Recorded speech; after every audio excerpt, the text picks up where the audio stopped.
Con la venia de la presidencia y de los integrantes de la mesa directiva,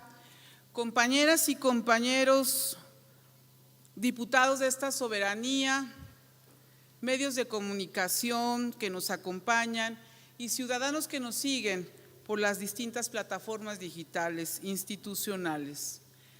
La corrupción en México y en el mundo es vista como un asunto que merece urgente atención, ya que este fenómeno ha adquirido dimensiones preocupantes, altas esferas de la política y los negocios a lo largo y ancho del mundo se han visto afectadas por escándalos muy importantes. Nuevas leyes se han puesto en vigencia para castigar severamente las conductas tipificadas como corruptas. Incluso se han creado las instituciones dedicadas exclusivamente a la lucha anticorrupción y qué decir del llamado Sistema Nacional Estatal Anticorrupción. Hoy en día, la corrupción del Estado de México se ha vuelto impedimento para el desarrollo y bienestar de los mexiquenses, de tal forma que el uso indebido de los recursos públicos ha servido para satisfacer intereses privados y partidarios en perjuicio de los más de 9 millones de mexiquenses que viven en condiciones de pobreza o pobreza extrema. De acuerdo a la Encuesta Nacional de Calidad e Impacto Gubernamental 2019, el 57.3% de la población de 18 años y más señaló que el problema que más aqueja a la entidad es la corrupción y el 91.6% percibió que los actos de corrupción en el Estado de México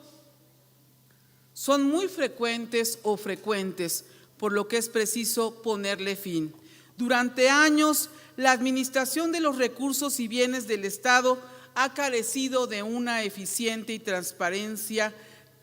transparente manejo de los recursos públicos, provocando en algunos casos presuntos quebrantos de sus instituciones en perjuicio de miles de beneficiarios,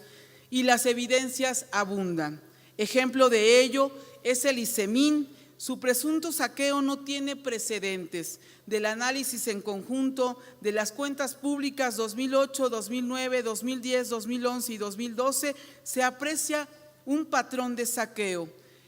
El subsidio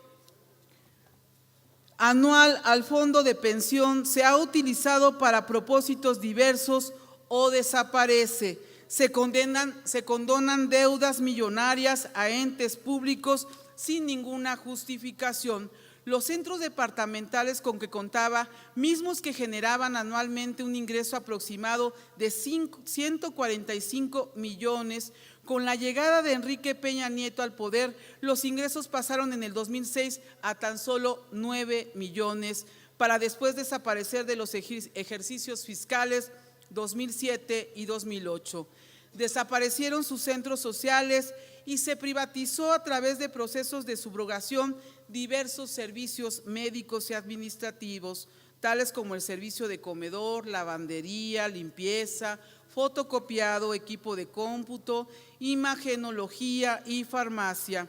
Otro ejemplo grave de corrupción es el desvío multimillonario de recursos públicos conocido como la estafa maestra, mediante la cual el gobierno federal a través de 11 dependencias federales realizó adjudicaciones directas a 8 universidades públicas, entre ellas la Universidad Autónoma del Estado de México, por 7,000 millones de pesos para la contratación de adquisiciones, consultorías y servicios, asesorías, ejecución de obras públicas,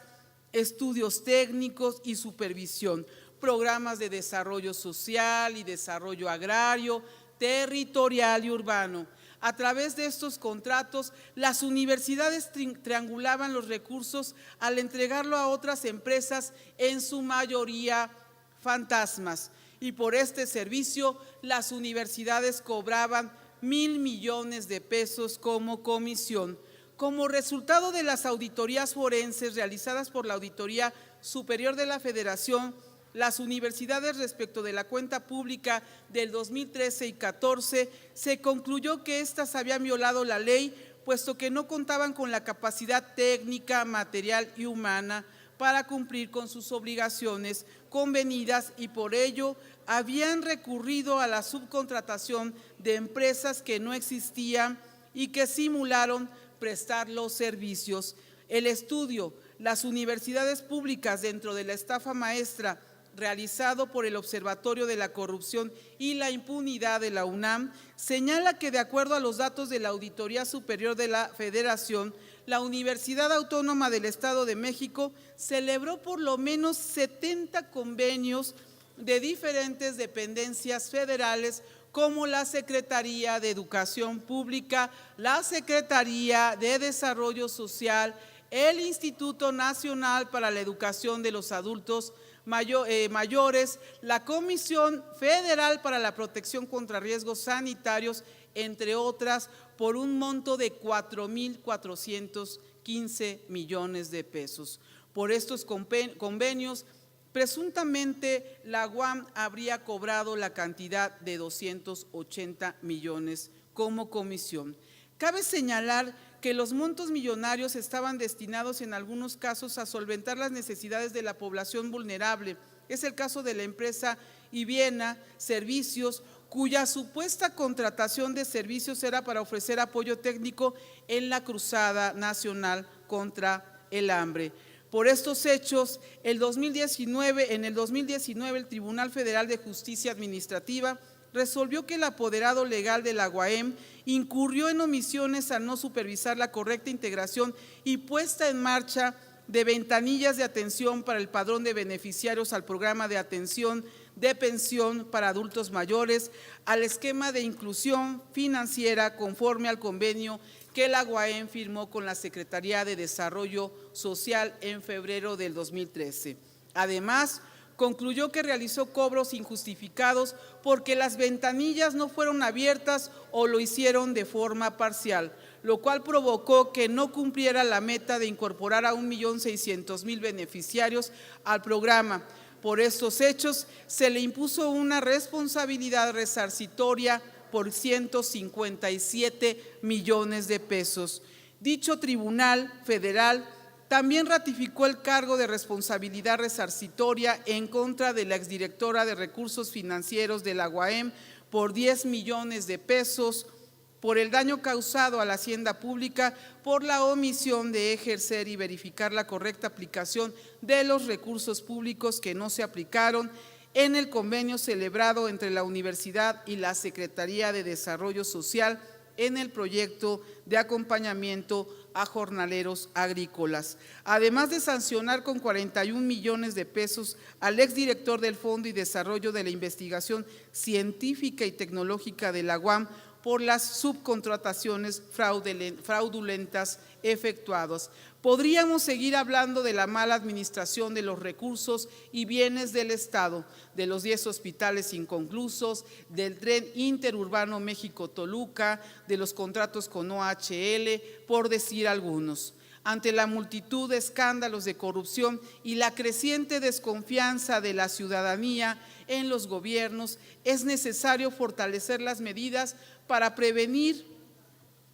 y combatir la corrupción, promover la rendición de cuentas y la buena gestión de los asuntos y bienes públicos, así como impulsar la transparencia e implementar una política social en beneficio de los más necesitados. Por lo anterior y refrendando el compromiso de la Cuarta Transformación en materia del combate a la corrupción y a la delincuencia organizada, el pasado 14 de marzo del 2019 se publicó en el Diario Oficial de la Federación la reforma a los artículos 22 y 73 de la fracción 30 de la Constitución Política de los Estados Unidos Mexicanos, mediante la cual se fortalece la operatividad de la extinción de dominio, se amplía su ámbito de aplicación para incluir su procedencia de hechos de corrupción, encubrimiento, delitos cometidos por servidores públicos, delincuencia organizada, robo de vehículos, de recursos de procedencia ilícita, delitos contra la salud,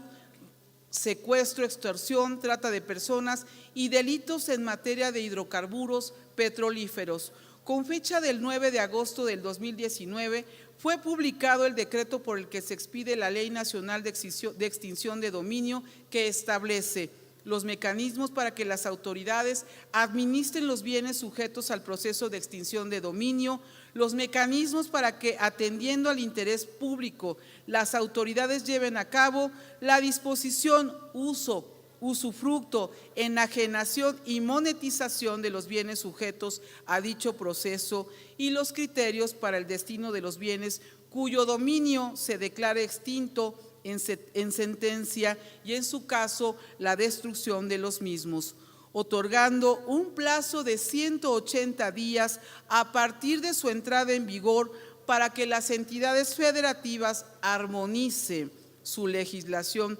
respectiva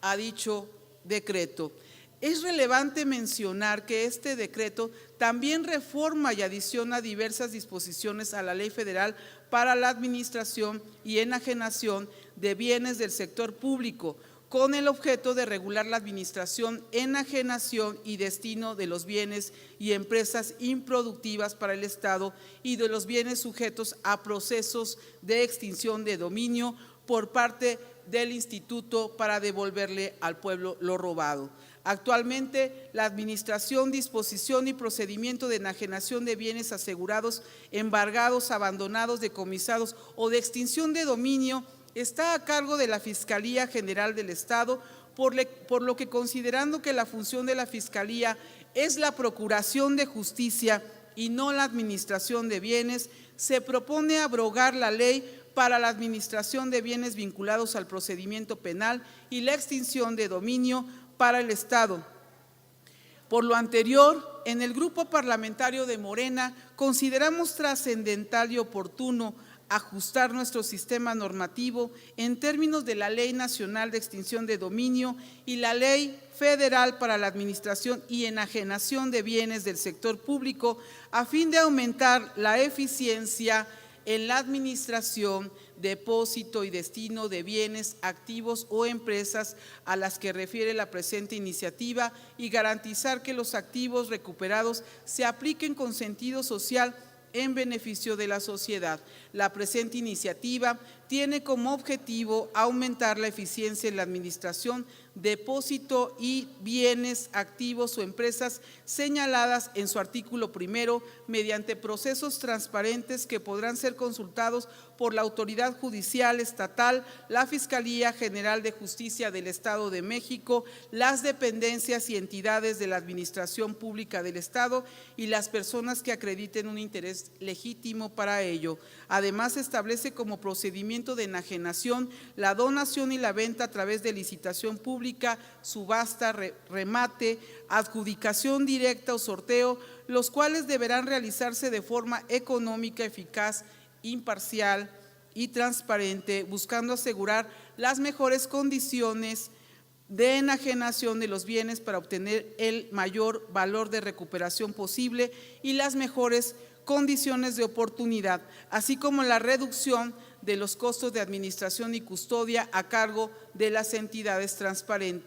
transparentes, incluyendo los bienes asegurados por la Fiscalía General del Estado, con excepción de los que sean objeto de prueba. Igualmente se plantea la creación de un fondo de reserva para resarcimientos ordenados por la autoridad judicial por afectaciones particulares. Por lo anterior, la presente iniciativa propone la creación de un organismo descentralizado con personalidad jurídica y patrimonio propios denominado Instituto Mexiquense para devolverle al pueblo lo robado, como la autoridad encargada de dar destino a los bienes y a las empresas improductivas para el Estado con compromiso, eficiencia, transparencia y responsabilidad social, responsable de monetizar los bienes y créditos a favor del Estado, cuya misión permanente sea la de ofrecer a la ciudadanía a través de procesos comerciales la posibilidad de adquirir bienes de particulares, de servidores públicos y exservidores públicos que fueron obtenidos mediante actividades ilícitas con el propósito de allegar recursos al Estado para destinarlos en beneficio de la sociedad a través de obras, becas y bienes específicos, especialmente para comunidades de muy alta marginación, por lo que el instituto contará, entre otras cosas, con las siguientes atribuciones: recibir, administrar, enajenar, monetizar y destruir los bienes de las entidades transferentes, así como realizar todos los actos de administración, pleitos y cobranzas y de dominio respecto de los bienes activos o empresas, aun y cuando se trate de entidades paraestatales en procesos de desincorporación; administrar, enajenar y monetizar los bienes activos o empresas que, previa instrucción de autoridad competente, se les encomiende por la naturaleza especial que guardan los mismos; optimizar los bienes para darles un destino; fungir como visitador, conciliador y síndico en concursos mercantiles y quiebras en materia de enajenación de bienes que conformen la masa concursal, debiendo recaer tales designaciones en el instituto, invariablemente tratándose de empresas aseguradas; fungir como liquidador único del Gobierno del Estado, de las empresas de participación estatal mayoritaria y de las sociedades civiles en las que la mayoría de los asociados sean dependencias o entidades de la administración pública estatal o servidores públicos estatales. Por lo anteriormente expuesto, someto a esta honorable legislatura la aprobación del presente proyecto de decreto en los términos en los que se ha expuesto. Es cuanto, Presidenta.